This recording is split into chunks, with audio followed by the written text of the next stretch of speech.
everybody, my name is Chelsea. I am a wedding photographer, a mom, a wife, and a wedding expert. I've created this channel to help brides get ready for their wedding in the most stress-free way possible. In this video, we're going to talk about my 3 easy tips to help you choose your wedding photographer. Tip number 1, budget. You need to decide what your wedding budget is. If you have no idea where to even start, leave a comment down below and we can definitely talk about that in a future video.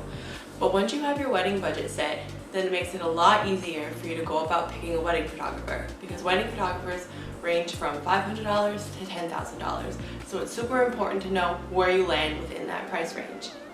Tip number 2 is style. Now, it doesn't need to be very complicated.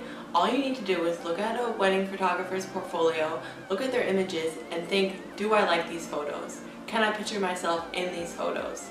There's no need to bring in buzzwords like documentary, visionary, light-airy, or moody, because all you need to do is really just look at their photos and think, I like this style. Tip number 3 is, do you like the person? Now, this is a big one because you're going to spend the entire day with them, so you need to really make sure that you like the person that you're going to spend that day with. So a way that you can do that is by visiting their website and checking out their About Me page. That's going to give you a little glimpse of who they are. I'll leave my website down below so you can get an idea of what About Me pages are all about.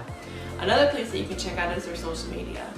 Their Facebook and their Instagram are going to give you a great insight as to who they are from their captions and their videos. So make sure you check those out as well. I'll leave my Instagram down below and you can check that out.